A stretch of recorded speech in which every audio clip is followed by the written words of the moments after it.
Hello, folks, and welcome to another episode of Science of the Times. So I'm here, Simon Khalid, and Tim.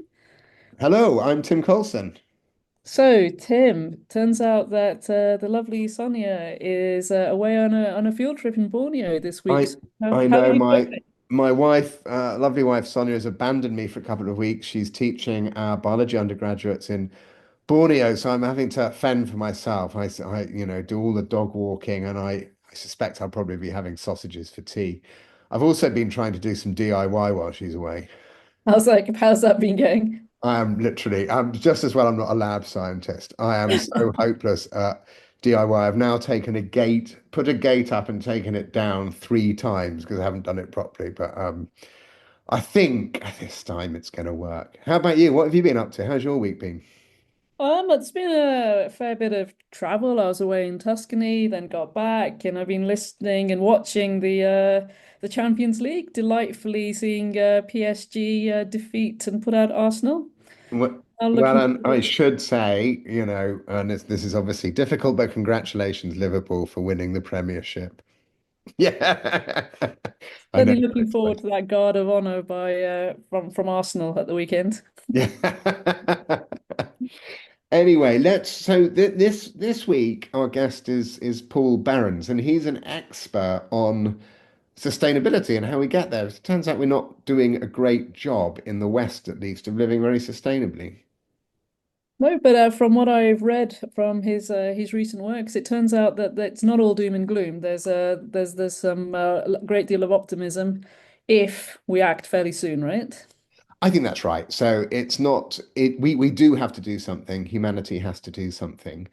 There are challenges, there's no doubt about them. But I think what's amazing is people like Paul, who's come from a physics background, is someone, he's clearly a very smart man who's thought a lot about this, very broad in terms of his knowledge. And when you hear people like that kind of laying out what the challenges are, but also saying that we can find solutions, but we need to act quickly, that has to be a message of hope, I think.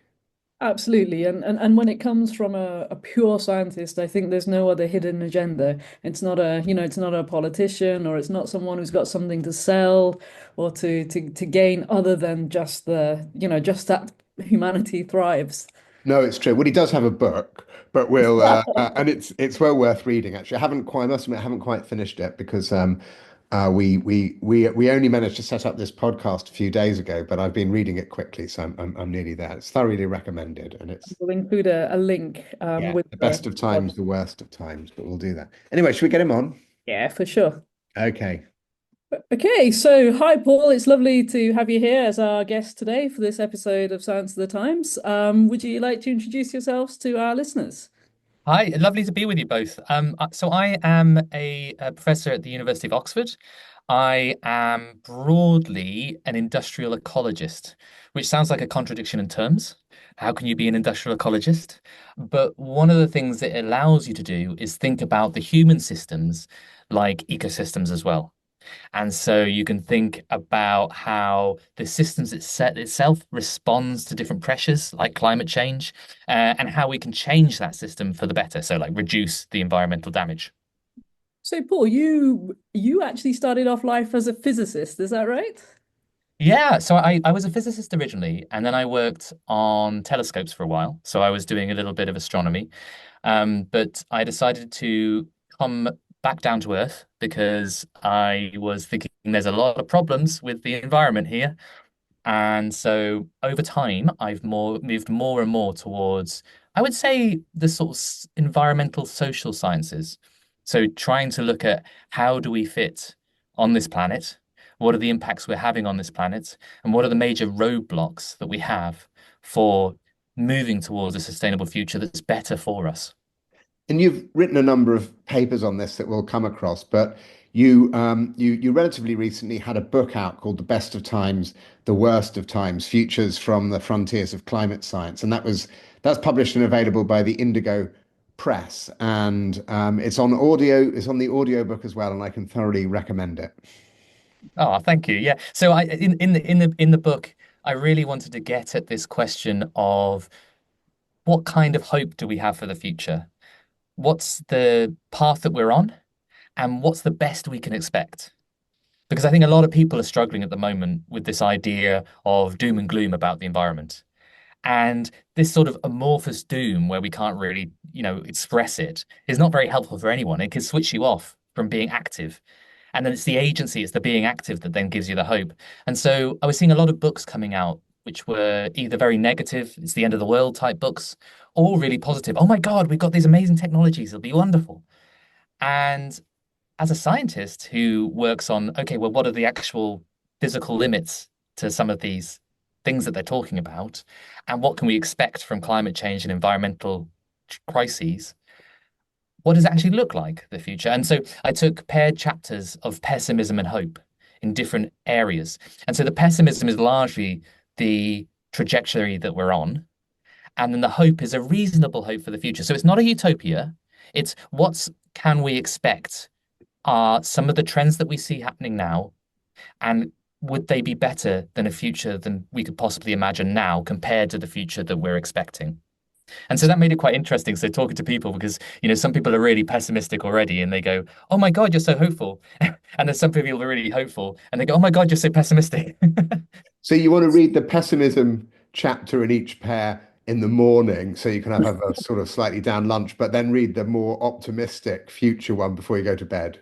That's exactly right. What I say to people is never never finish on a pessimistic chapter before going to sleep. And I've heard people do that, and then they've lost sleep. So do not do that. So, Paul, when you're even beginning to sort of think about tackling a project like that, it seems, I think, if thinking, I'm putting myself in your shoes now and thinking, don't think I'd even know where to start. So, what was your starting point? Yeah. So it's a really big question, isn't it? Where we're heading. And my starting point was really what are the long-term changing dynamics within our societies that we're seeing? So, in terms of the population demographics, in terms of consumption, and then look into the different areas which are further away from, say, the natural sciences. So, for example, looking at demographics and population inequality first, and then moving into energy, which is a very fundamental requirement for human flourishing, then food, then looking into climate change and what that means for the future in those different sectors, and then into the economics. And then looking towards the future, basically. So, you get more speculative as you move more and more through the book, because ultimately we don't really know what's going to happen to politics and democracies and these big questions about how we organize society. But you can say physically, this is what's going to happen on the ground due to climate change. Like we know, for example, that we will have sea level rise, we will have crop failures, we will have all these things from climate change. We might not know exactly how and when, but we know they're going to happen. So let's describe that and how we can deal with that before we move on to all of these things about how we organize society. But when we also have better crops and better materials and new technology and machine learning and AI saving us from all of these challenges ahead. Well, I think some of that is wishful thinking. I think some of there's a role for some of it. And so I talk about that in the book. Ultimately, though, if we had started these transitions that we knew we needed to start in the late 80s, the 1990s, we might have been able to hold on to some of these practices. They may still not have been healthy for us. For example, in the future, we know we're going to have some dietary shifts, and we know we're going to have to make some shifts in the way we move ourselves around on the planet. And if we'd started early enough, maybe some of those technological solutions, for example, for flying, might have been developed by now. But unfortunately, we have such a short timescale now to make the changes we need. For example, to meet 1.5 degrees, which is the major climate target a lot of people talk about, we would need reductions now above 10% in the emissions year on year, more than we saw during COVID. And in fact, arguably, we're moving through 1.5 degrees right now. We really need extremely fast reductions, even for 2 degrees. So what this implies is we need both the technology and the social and behavioral change now. We need to do everything everywhere all at once. And which one, in a way, I guess it's difficult to tell which one's more difficult, right? The technological changes or the societal behavioral changes, and those the latter won't be even across the whole planet either, right?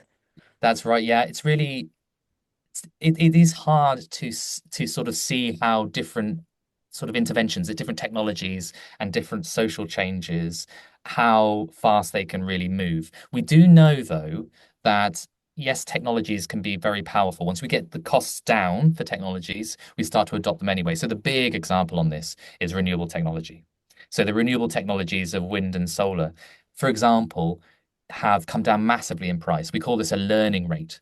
So the learning rates that we've seen in wind and solar have been mind-blowingly good. So when we thought so when you look at in history and you look at, say, the Model T Ford, which is a great example of doing things at scale, for every doubling of Model T Fords on the road, you would get a reduction of about 14.5% in the cost of the Model T Ford. So it would come down in prices if you did more of it. For solar, it's mind-blowing. It's way above 20%. So Hmm. it's much faster reductions.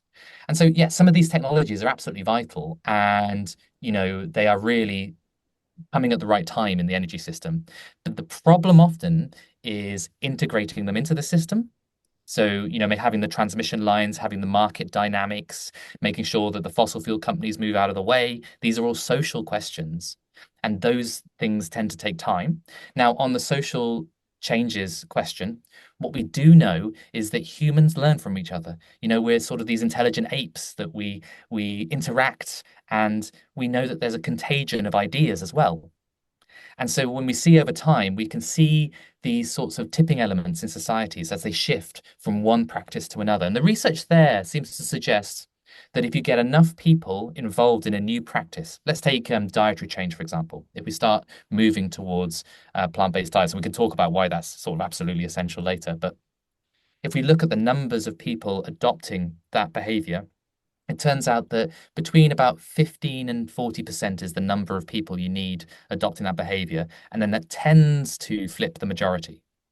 So you'll still have some people eating meat, you still have, those practices, but it will be just much less because you'll tip into a different thing. So, it depends where you are on these sort of adoption curves, both these technological adoption curves and these sort of social adoption curves. And, as I say, things tend to move in contagion with this. And so once you're over that tipping point, things can change really quickly, and in food systems especially. I mean, when I was growing up, there wasn't such a thing as avocado on toast. That was not a thing, you know. So we adopt actually these changes much faster than we think. That our habits are far less ingrained than we think. But do you So think also, sorry, Tim, go ahead. go ahead, no, go on. I was just going to say that do you think then that that also puts a sort of perhaps a responsibility on when you understand these things to get out there and talk to people and lobby people and try to facilitate these behavioral changes or accelerate them if possible? Yeah, it's a really good question. And so, as a practicing scientist, I can we have a good consensus base now on how the food system has to change, how the energy system has to change. There are some discussions around 20% of the solutions, like, maybe there's more of a role for nuclear for some people, maybe there's more of a role for hydrogen for some people. At the edges, there's discussion, but in the scientific consensus, we kind of know how things will change or have to change. And I think there is a role for scientists to be involved in advocating for the science, at least. So the policymakers, the public know that's where the science is because they're being told all sorts of other messages by largely vested interests. And so actually being able to describe exactly what the change is and how exciting that change is from scientists, I think is really important. And so I do think that we can be involved as scientists in helping people understand where that future is looking. And that's not necessarily activism, that's advocacy for what the scientific consensus is saying.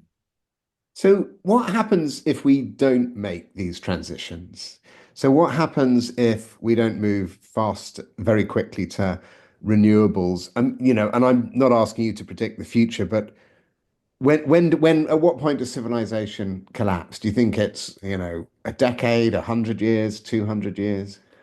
Or you're not That's going to be drawn on that? I know asking our scientists Yeah. to make predictions like that is always dangerous. Well, as it said, prediction is hard, especially about the future. Yeah. And I think we can start to sort of draw the contours of this, though. So let's talk about what is collapse. I would say collapse is a reduction in complexity in society. So it's a simplification of things. And if we look at the society right now, we're looking at the complexity of economics, of technology, of AI, of administrative sectors. They have to do an awful lot now. And we're at a very, very high level of complexity. Now, if we have a look and zoom in into the food system, for example, I'm extremely worried about impacts in the next sort of couple of decades on the food system driving societal instability. And the reason is because we've systemically underestimated how bad things could get. The estimates for the amount of warming that we would expect for an amount of emissions have been pretty good through the years, although recently it's been higher even than we thought.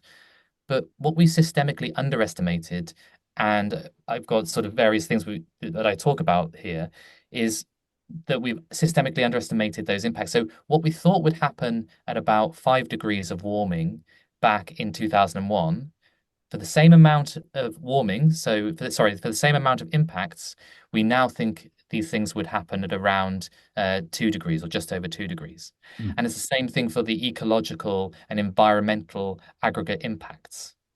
So what we're sort of saying here is that over time things have got a lot more scary. And this is one of the reasons why we've moved from 2 degrees to 1 degrees in a lot of the discussions. And actually, what's scary is some of these large scale changes in the planet. I mean, we are a planetary changing species. Some of these changes are potentially unfolding even lower than we thought, so even around 1.5 degrees. So things like these big ocean currents changing, these might be changing way earlier than we thought. So if we don't make these transitions, what this basically means is suffering for a lot of people around the world. And zooming in on this food system area, what the research suggests is as the temperature goes up, you get more and more impacts on bread baskets around the world. So to put some numbers to this, one study suggested that for pre-climate change times, so back in what we call the Holocene, so last century, we would expect a multi-bread basket failure. So this is a failure of at least 10% of yields across multiple bread baskets once in maize, once every 16 years. At 1.5 degrees, that goes up to once every 3 years. And at 2 degrees to once every 2 years. That is an extreme one because maize or corn is more sensitive, but you see this same jump to 1.5 degrees in the other. So the jump between yesterday and 1.5 degrees is much larger than 1.5 degrees to 2 degrees. And so what the outcome of that is that you get food price inflation. So what you will see is food prices going up. Now, what's not talked about enough in the politics and media is estimates suggesting that about a third of the food price inflation that we saw in 2023, for example, was driven by climate change. Mm. Now, clearly, you've got these other inflationary effects. So you've got things like Ukraine, you've got the hangover from COVID. All of this matters. But what the climate change impacts do is they put another layer of stress on society. And then you can easily tip society over. And so what we saw during those periods was, well, public sector workers striking in this country, in high income countries. In middle income countries and lower income countries, you saw political decay and collapse. So Mm. that's where we're heading. And now the thing that really concerns me is that as we try to deal with these impacts over time, and it's not just in food systems, it's in infrastructure, it's in energy, it's all of these impacts, then those costs sap the government and the state the ability to deal with those changes. So basically, you're doing more and more what's called defensive expenditures. You're spending money on sea level defense, you're spending money on bailing people out, and then you don't have the investments or the resources because money ultimately is about, the apportion and the scarcity of resources. You don't have that to deal with the future. So you could quite easily see yourself getting into a little bit of a doom loop here, where you end up sort of going down the tubes a little bit. So So on what the you're flip, saying, so sorry, what you're saying, and just for our listeners, is um, we're starting to see signs that we need to act quickly, but we still have time, but we do need to act quickly. So we need to be doing things in the next decade or two to really address some of these issues. I would say we need to be doing things in the coming years which are completely unprecedented in society to avoid And these futures. but going back to, but there is some positives. So, for example, you're talking about tipping points in the food sector and what we eat. And I think you said, tipping points occur when you get to sort of 15 to 40% of the population doing a particular behavior. I think in the UK, back in 2023, a paper reported that we were already at 15% of the population being vegetarian. So we might be at that tipping point. And as you said, more and more people are putting solar on their houses. The UK has done quite well on wind farms. So, I don't want our listeners to think it's all gloom, but so there are some positives. That's it. That's exactly right. And when I say unprecedented, that's not taking into account those tipping points. We know society can change really quickly. The other really important point for this is that everything that we do matters. Every action matters. So a lot of the things that we know we need to do for the food system and for the energy system would allow us to roll with the punches of climate change better. Because if you think about what that means for changing the landscape, for example, basically going towards plants, not fully plant-rich based diet, but going towards plants frees up a huge amount of land, and that land would better absorb the floodwaters, the storm surges. It would lower the cost. It would lower the suffering for people. If we look at energy systems, when we have renewable energy in our system, we lower the air pollution massively. So millions of people are dying around the world from air pollution. Well, this move towards renewables isn't just a climate thing.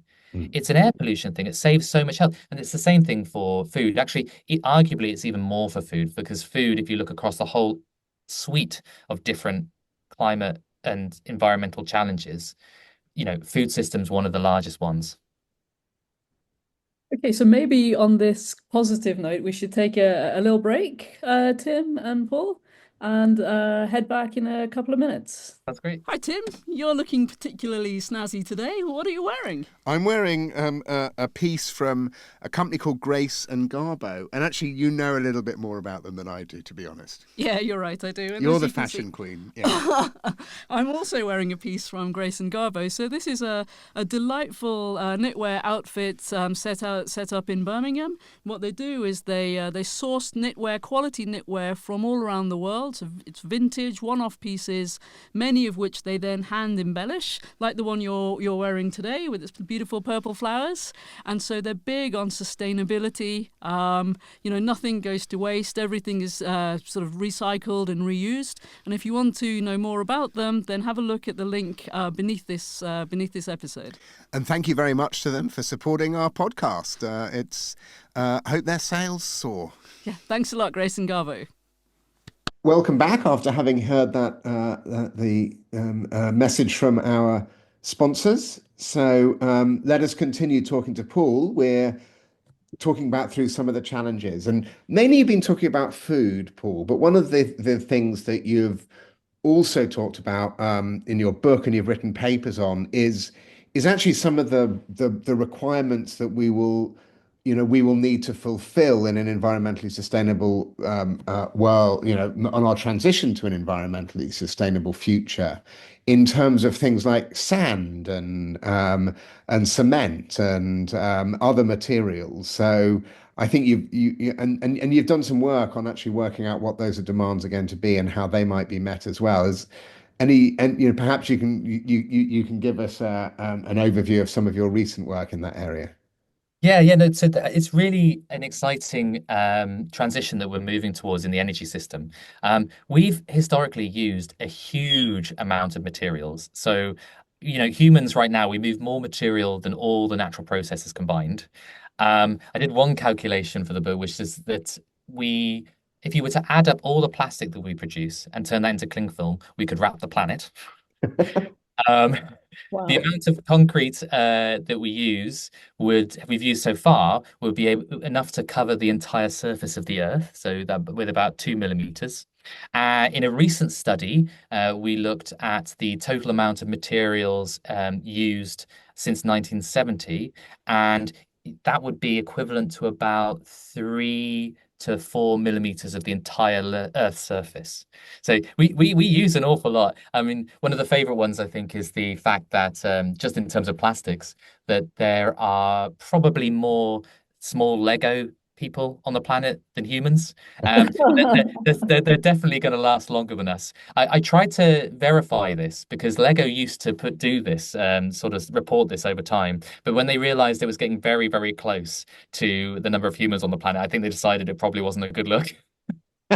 Um, anyway, so we look into sort of these vast material flows in society and how they're used and how they're integrated into society. So I think one of the interesting studies for your listeners that is on energy systems. So what we had a look at there was we know we need these materials for solar, for batteries, for wind turbines, and yeah, you can say these are fairly material intensive. They're physical things in society that are going to sit there. And people are really worried about this. They think, well, isn't this just more mining? Just more and more and more mining. And so what we wanted to do was have a look at, well, how does this compare? How does this compare to the mining we already do for coal, for example? So we mine an awful lot of coal. And what we found was that even under a scenario where we use loads of materials, so lots of people get electric vehicles, lots of people get batteries, it's not necessarily the future that I would necessarily want to see. I would personally like to see more electric bikes, for example. But it's a future. We're making our life harder for ourselves by saying we need loads of materials. Even under that future, we would be extracting fewer materials than coal today, even under the peak year of that energy system rollout. But And we'd be, coal's yeah. quite close to the surface often, isn't it? It's, Mhm.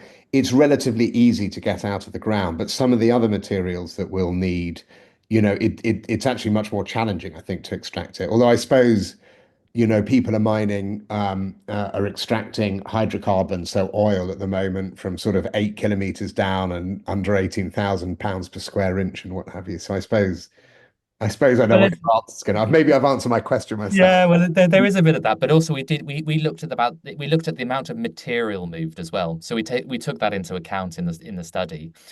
Also, interestingly, on the bringing things up from very deep underground, geothermal, for example, there are now companies looking at extracting these materials from the geothermal production. So, you could actually sort of have this combo where you're producing energy and you're also producing some of these materials for the transition. So we find that even under the peak period of this extraction, the amount of mining activity you'd need would be about 40% lower than the amount of mining we do for coal today. And that brings you to a second sort of question of, well, what do those materials, what's the comparison between those materials? Because for coal, we're constantly dragging it out of the planet and then we're burning it, putting it into the atmosphere, causing all these problems. But for the energy transition, it's embedded in society then. It's a physical thing. And that's an amazing thing because then you can continue to reuse it as much as you can. Of course, there's thermodynamic limits to that, but you can continue to reuse it. And so it's called a stock in society. So our energy system is then a physical thing rather than something that we're having to constantly extract. And coming back to that point about inflation, a large part of the total inflation that we experience is also due to energy prices. And if we have a stock of materials in society and it's very stable and we're just recycling it as much as possible, then we're far less exposed to that inflation that I mentioned So before. why can't we use, sorry, Simon, why can't we use more hydrogen as a fuel? It's highly abundant, the most abundant element in the cosmos. Or what opportunities does nuclear fission hold, for example? Because you hear about fission reactors being made you're a physicist by training, and vast amounts of vast amounts of energy locked up there. And occasionally you'll hear in the news claims about these that we can go to a hydrogen-based energy system, or we can go to nuclear fission. Is that still pie in the sky? Is too So far it's off? hydrogen, there's a lot of hydrogen on the planet, but unfortunately it's bound up in other Like compounds. in So water, like in water, like H2O. And unfortunately, to produce that hydrogen, we need to put a lot of energy into it. And the energy that we have to put into it really means the efficiencies of the hydrogen goes down massively. So if to take this to give a specific example, if we're using heat pumps that are powered by electricity, like renewables, you can get about 3 or 4 times the amount of heat out for the power that you're putting in. With hydrogen, it's a fraction of 1%, of one. of 100%. So you actually lose a lot of energy in that process. There will be roles for hydrogen because we need some hydrogen in industrial processes. And so we will need some amount of hydrogen. But what we've seen over time is that the role for hydrogen seems to be getting smaller and smaller and smaller as innovation happens in electrifying things. So we thought we'd need hydrogen for trucks. Well, now I was seeing the other day, I think it was VW now have, 5,000 electric trucks out there, So it's more that, over time, we're realizing that hydrogen is a very inefficient way of doing things. We will need it for some stuff, but the role for it will be much smaller than we thought because it's just more expensive. Interesting. Simon, you had a question. Yeah, I was just thinking about the sort of the comments about hydrogen and just other, I guess, gases and but materials in more general, and thinking about the role in the future, the possible role of synthetic biology. This idea where we get back to, we already know that there's some bacteria that exist that perhaps digest and eat up plastics. And we know there's bacteria that can produce hydrogen. So I was just thinking that perhaps we might see synthetic biology in the future playing a bigger role. So us manipulating biology to get it to do the things we need it to do. I mean, yeah, there may be some advances there that will make an impact. For example, we work a little bit on trying to understand vertical farming. And, vertical farming, the plants are very different in vertical farms and they are in very different conditions inside than they are outside. And so really, we need to start optimizing those plants for growth inside. So there are options there. In terms of the synthetic biology for microbes, yeah, there seems to be a lot of opportunities there. But I'm not sure what the learning rates, again, coming back to the learning rates, I'm not sure what they look like in synthetic biology, to be honest. Well, it's great to hear there might be a role for biochemists, Simon, isn't it? Maybe I'll still have a job in a few years, eh? Yeah. So going back to the points about complexity that you stated, one of the things I think you said in the book, and I think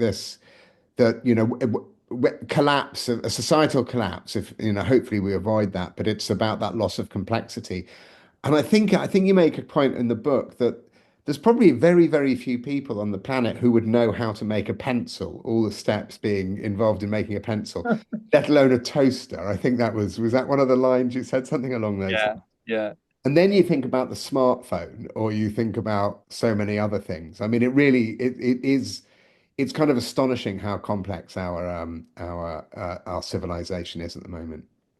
Yeah, that is one of the big questions coming up is if we do get this simplification, how far simplified do we go? Because when previous civilizations have collapsed, they've had to sort of deal with these environmental pressures, for example. They've tried to transition to other technologies or other plants, and that's often failed.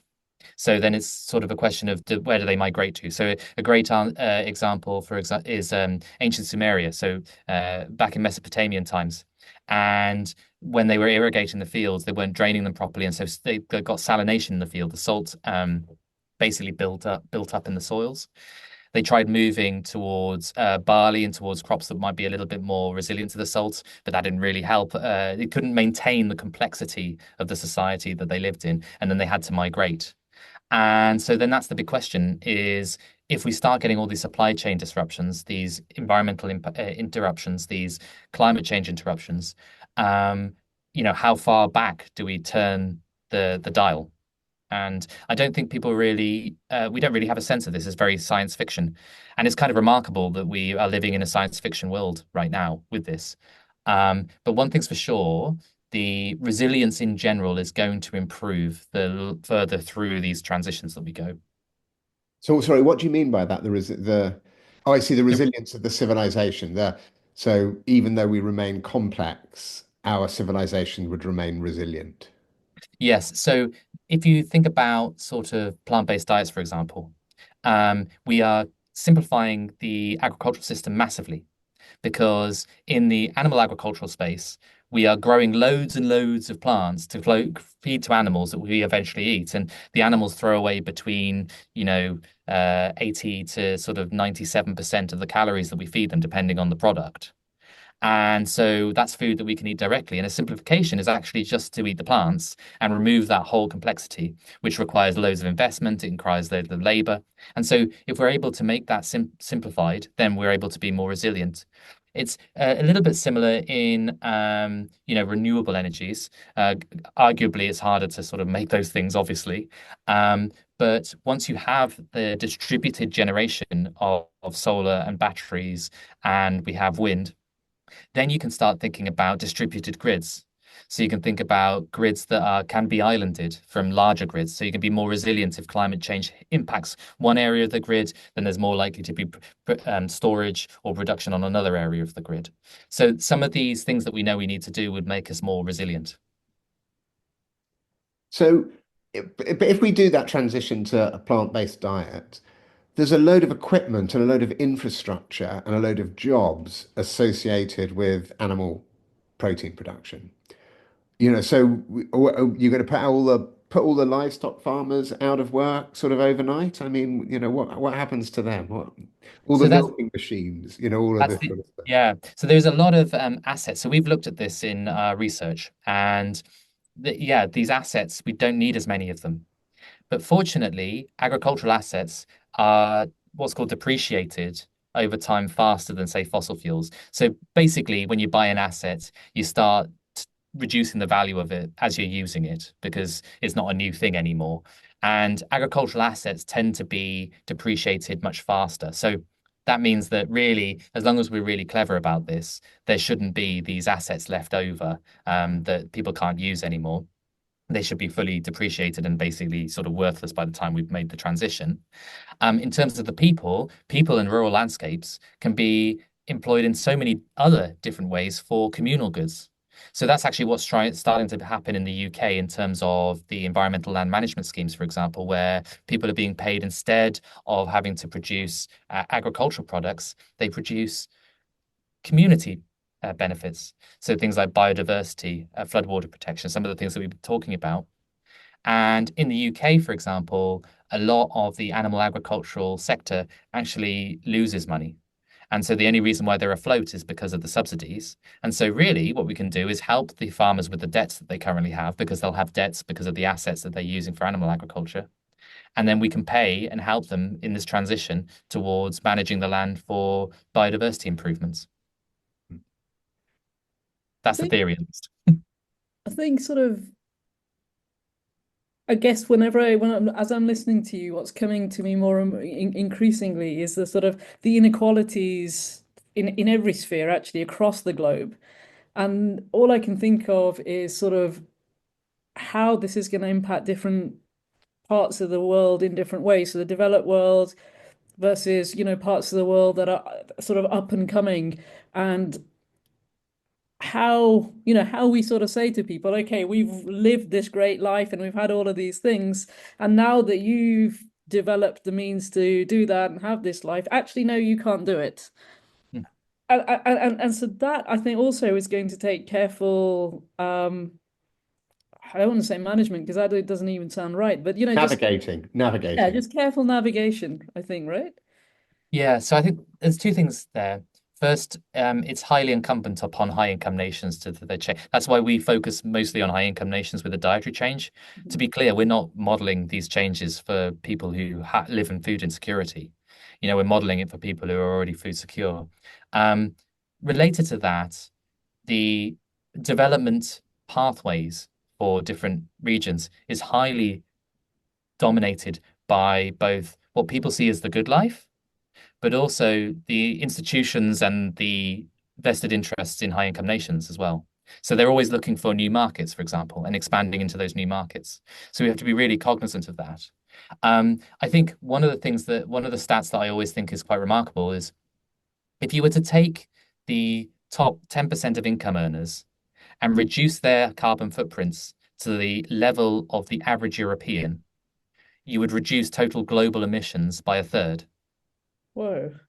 And I don't think that the average European is living that bad a life, really. And it's pretty. And I think we also have to question a little bit. Yes, we have led these lives, and you and I, we are quite comfortable. But yes, there is an awful lot in our environments, and in our world, which is poisoning us still. So, if you think about some of the development pathways that we've chosen with fossil fuels, yeah, every day we breathe in a bit of diesel, we're basically killing ourselves. Every day we're surrounded by foods which are unhealthy for us ourselves. We're inducing suffering through diabetes, through cardiovascular disease. So we really haven't got things really cracked ourselves. And if you look at the happiness, across different countries, a lot of that is sort of driven, and the well-being is driven by a lot of those inequalities within society, not necessarily across society. So I think there are all these sorts of different questions. And then you've got to zoom out to this very big picture that high income countries and a lot of middle income countries like India are actually now below replacement rate. Yeah. So now our countries are actually sort of reducing in size, and quite dramatically. Like China, towards the end of the century, on this current trajectory, will lose about 700 million people.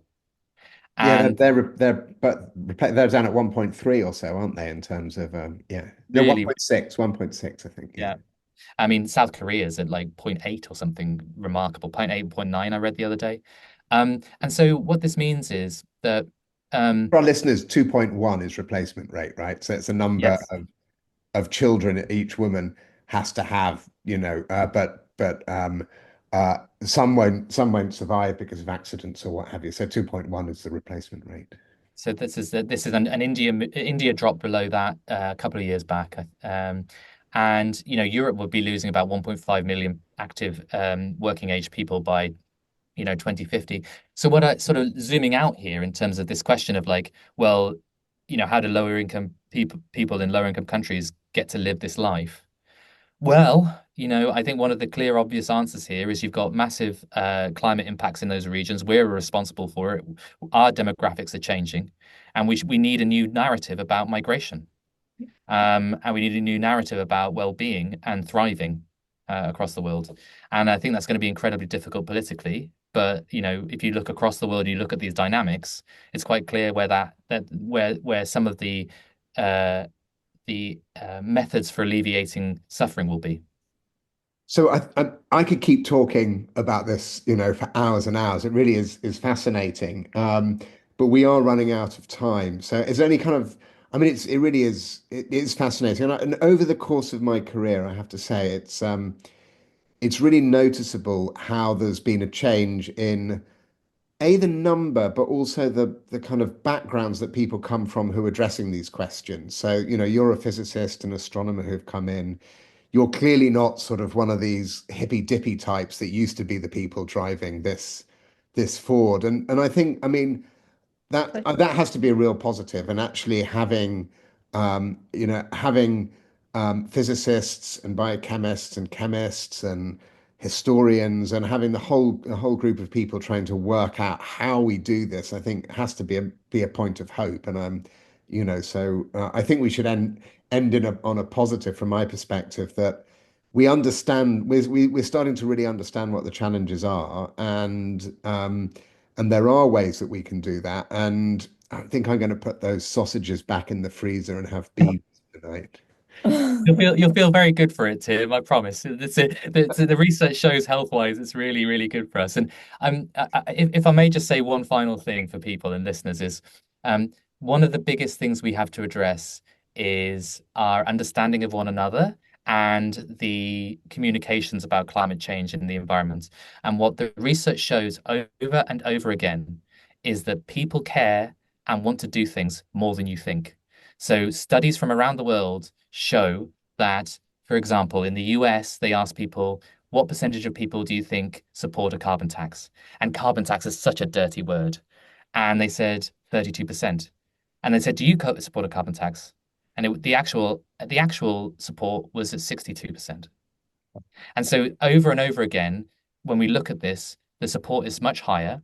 And what we also know from that is that if you know that the support is much higher, you're more likely to be outspoken. You're more likely to want to put money towards these transitions, to do these changes.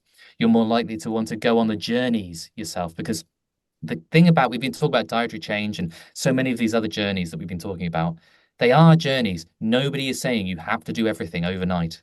It is one step at a time. You see whether you like it, you try a different thing. There's lots of opportunities. There's lots of new ways to be involved. And I think that's where things get really exciting is talking to one another, understanding other people care, and going on these journeys ourselves and feeling much better for it. Excellent. That seems like a good optimistic place to stop. So, thanks, Paul. That's really fascinating. And for our listeners, we're going to include a link to Paul's book with the podcast. So, yep, take a look down at the bottom of the podcast. Yeah, thank you very much, Paul. Thanks very much. It was lovely talking to you Wow. both. Well, I mean, that was a pretty broad-ranging conversation, Simon. What did you make of that? I thought it was really interesting and actually I think it was what I expected and what we said at the start, that sort of mix of it, it's serious and we have to do something, but there is optimism if we do things sensibly and efficiently and quickly. So I think it wasn't surprising in many ways, but some of the numbers were, and maybe we can we'll talk about those in a second. That some of those were not just surprising but shocking, I think. But overall, I think the message, I think it was what I expected, and there's work to be done. I think I think one of the things that kind of struck me about it is I think we hear so many doom and gloom messages about the state of the planet and the fact that civilization is going to collapse. And those messages are almost overwhelming, I think, for some people some of the time. When you pick up the newspaper and you hear about floods and you hear about famines and crop failures and what have you. And I think some of the kind of messages of hope that you get are kind of a little bit unrealistic, how machine learning is going to save us all. But I thought there was a real level of realism. But Yes. within that realism, the fact that, there is opportunity here and actually, it's very difficult. He said, predicting the future is nearly impossible, but laying out the contours of where we go. I thought it was really interesting, and so I came away with actually feeling, probably more positive than I have for some time about some of these environmental issues. Yeah, agreed. Me too. And I think something also, so I think something that was, I guess, I hadn't thought about was all the different areas of impact. So we think about climate change and we think about sort of food and energy, but it's not just that. It was all the other sort of societal aspects. And, he talked also about changing the narrative around migration. For example, human migration, and hopefully soon we have on the podcast. Why don't we see if we get Ian Golding on? He'd be good. Yeah, absolutely. Just to talk about his wonderful book about human migration and the impacts. And I don't know about you, Tim, but I think there's sort of a thread running through our podcast episodes where we see that and we haven't engineered it in that way at all, but there's themes that are sort of almost emerging th through some of these.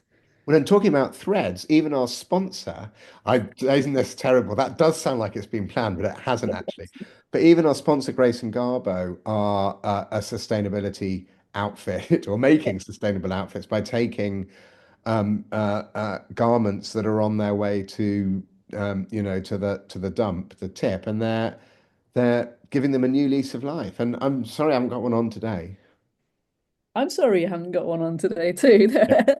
But before we go, you talked about some of the numbers, and one of them is there are probably more Lego figures than there are people. How many Lego figures do you own, Simon? I actually, you might joke, but I actually have three little mini Lego figures. And during COVID, when I was giving my lectures online via Zoom, I would take a little Lego figure and place it directly in front of the camera, so the students felt that it was a Lego figure that was lecturing. There you go. Okay, I don't have any, but so between the two of us, we have three, which is probably pointing to Paul's point that there are more Lego figures than there are people. Anyway, fascinating stuff. Well, have a good rest of the week. I know you've got a very busy week coming up next week with teaching and what have you, For so I hope that sure. all goes well. But hopefully, we'll find time to record another podcast. Yeah, absolutely. See you soon, Tim. Yeah. Okay. Bye. Bye.